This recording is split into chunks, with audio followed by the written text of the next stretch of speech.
Teal deer. Laura Bates and Hay Levels do not understand rape. But let's look at why, shall we? When we use the word rape, we have to think about the wider connotations and the impact of using that word in the way that we choose to. Do we really? Why is this word so much more special than any other word that we use? Oh well, maybe I'm just jumping the gun here. I'm sure you now have a litany of reasons and sources proving that the use of a word somehow normalizes the most abhorrent crime a human can commit. Somehow. Often at the moment, you hear people using the word rape either as part of a sense of verbal harassment. I will rape you, she's going to get raped.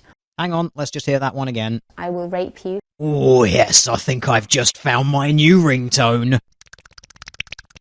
She's going to get raped.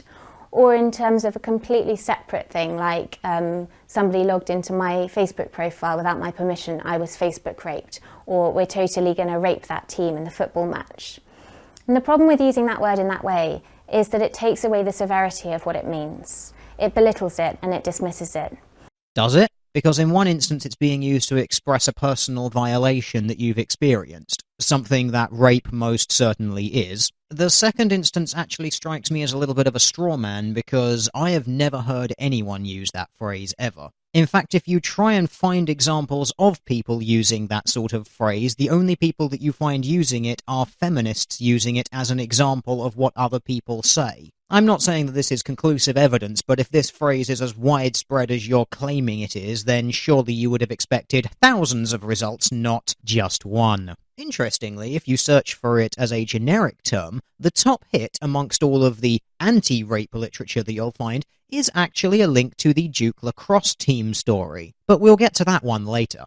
We live in a culture where there's often jokes about the word rape. We live in a culture where there's jokes about pretty much everything. Dark humour or black comedy is not exactly something that is new. In some cases, it's just amusing. In others, it is a very specific psychological tactic used to help people cope with extreme trauma, which is why you will often find this twisted, warped, so-called gallows humour quite prevalent amongst people in the armed forces, medical professions, and police forces. Right. And obviously, this is, if I let go now, this is where the term the headless chicken comes from. All right, say hello to Susie. Hey, Susie. All right. All that happening is there is the nervous system kicking With in. commandos, there's always a gallows humour to take the edge off a moment. You can have a bit of fun if you want. Good old finger puppet.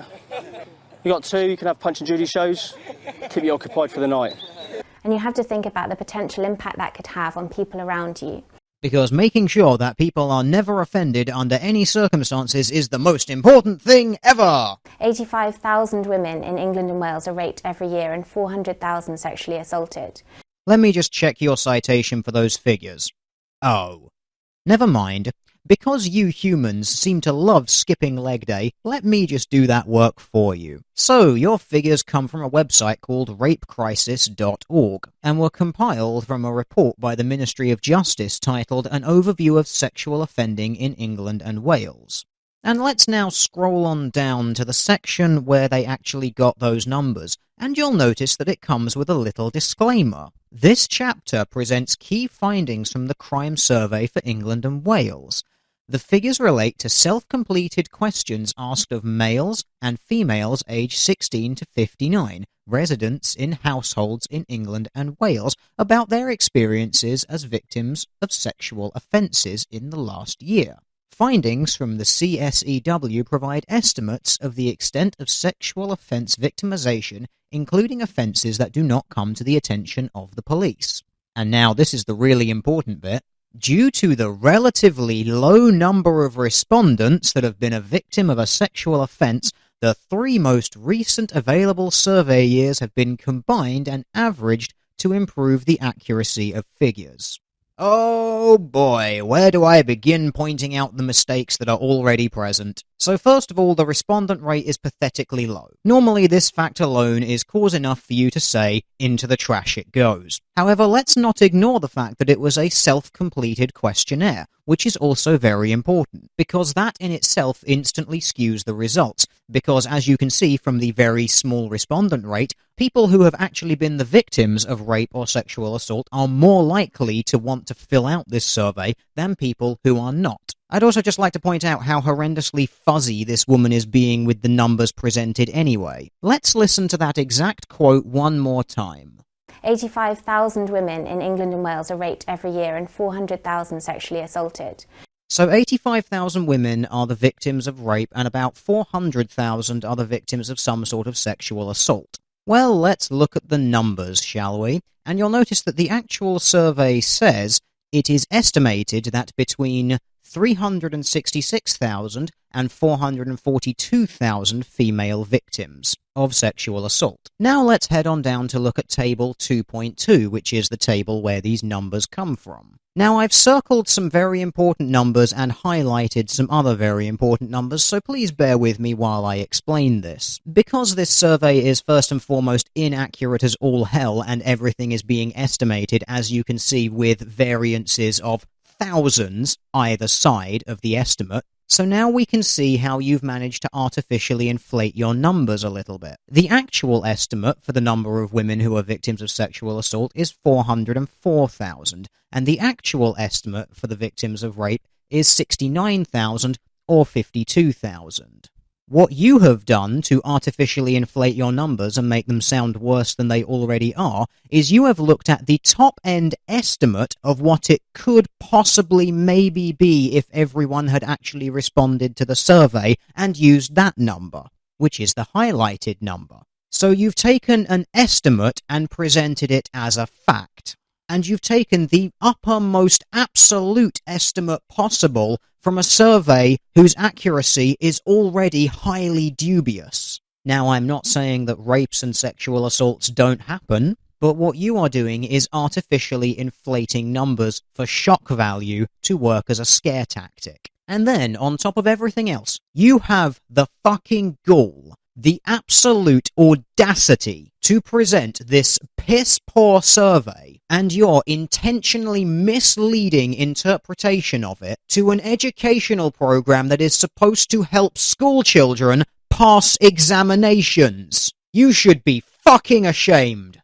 When we use the word rape as if it's just a joke, we suggest that those crimes aren't as serious as they really are.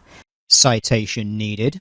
We send a message that rape is something that's acceptable to joke and laugh about within our society. Citation needed. And it's a message that really does have a serious impact. Oh, citation fucking needed. When we talk and joke about rape, we send a message to potential perpetrators that this isn't something that will be taken very seriously, that it's something to laugh about, that it's something that's socially acceptable. And we send a very powerful message to victims that they won't be taken seriously if they come forward to report. So, victims of rape will not be taken seriously if they report the crime, right? Let me introduce you to the story of UVA, the University of Virginia, now somewhat infamous for a false accusation of gang rape. So this all started when Rolling Stone published an article about someone by the name of Jackie, not her real name, who basically claimed that she went to a fraternity party on the university campus where she was brutally raped by 7 men over the course of several hours. Needless to say, this report was taken very seriously by everyone. So seriously, in fact, that there were protests being held outside the Phi Kappa Psi house, where the rape supposedly took place, with threats of violence being issued and vandalism of the property. So needless to say, it must have been a little bit embarrassing for all of these people when all of the various inaccuracies and contradictions in Jackie's story came to light, and it was found out that the entire allegation was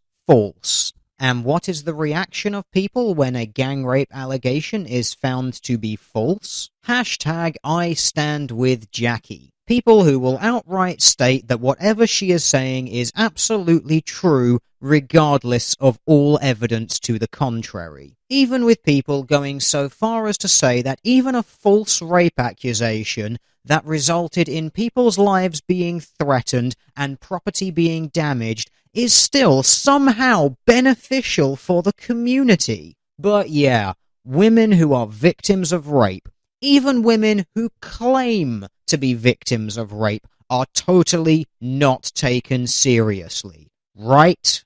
And this is not an isolated incident. There are cases of thousands of men who have their lives absolutely destroyed by the allegations of rape. Even if the allegations are later recanted by the accuser, those men still have to deal with the term rapist hanging over their head for the rest of their life. It prevents them from continuing university courses.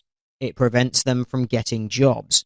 It prevents them from going outside. It drives some people to absolute mental despair and, in some cases, suicide. But rape is totally not taken seriously. It's not like the default position that people are campaigning for is that we should just believe women whenever they say they've been raped. Oh.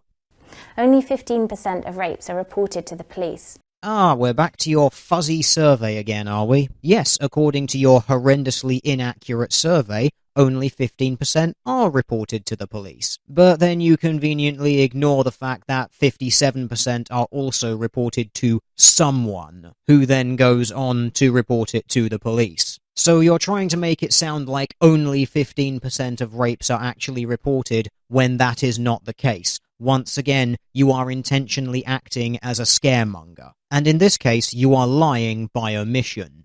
Partly because we live in a society where victims are made to feel that it's their own fault, that they should somehow be ashamed or embarrassed about what's happened. Do you want me to go over that UVA and Duke lacrosse stuff again? 'Cause I will. And so it's vitally important that we think carefully about the language that we're using and the impact that it has. It also really, really matters how we talk about rape and how we talk about victims. When we hear that somebody's been raped and we see a news report or hear a conversation where there are people talking about what the victim was wearing, asking what she was doing there at that time of night or why she'd been drinking, we send the message that somehow she was partly to blame for what happened to her, or that there was something that she could have done to stop it from happening. Once again, this is a nebulous straw man claim. Who says these things? Who asks these questions? Show me proof that this is how people react when someone says to them, "I was just raped." Because currently, all evidence points to the exact opposite. People flock to the aid of the supposed victim, doing everything possible to help and comfort them, and in some cases going so far as to enact some sort of lynch mob justice on the supposed perpetrator. Once again, just look back on the UVA section of this video. It's all right there. Not a single person asking, well, what were you wearing? Were you drinking? None of these sorts of questions come up. It's instantly just girl says, I was raped. The world around says, God fucking damn it, we need to do something about it. In reality, this is simply untrue. Just like pretty much everything you've said so far.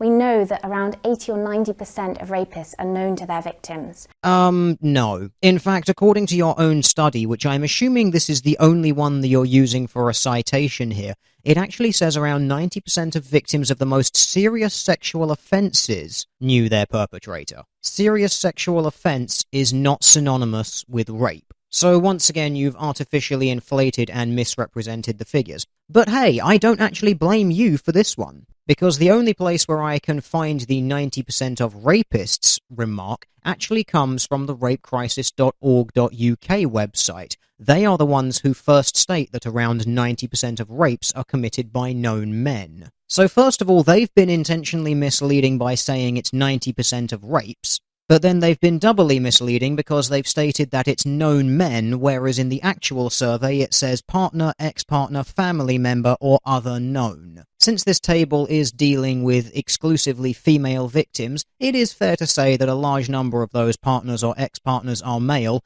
but here's the kicker.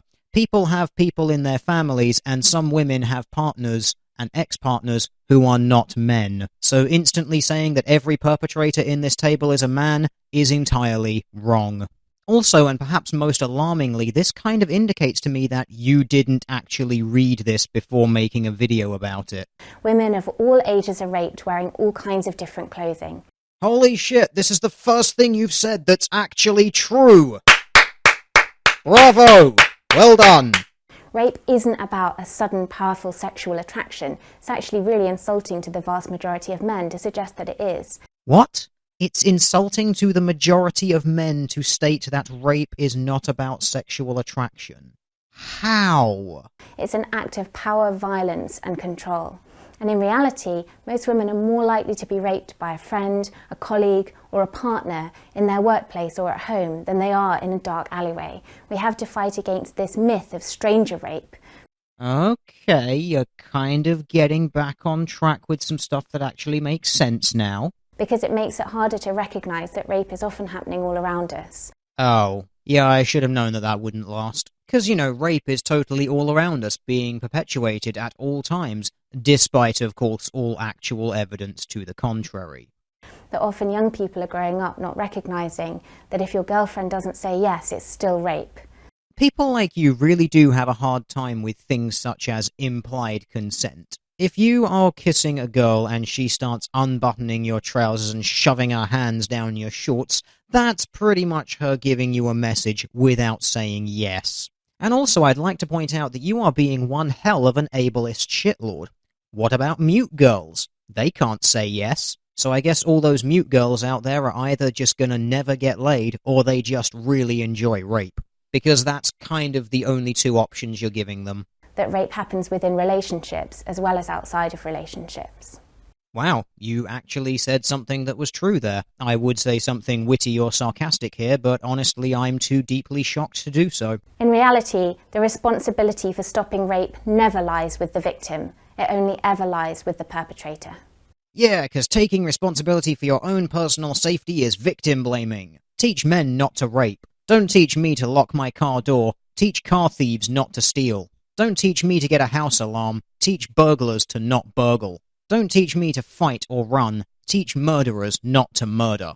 And so on and so forth. Can you see the problem with this mentality? No, of course you can't.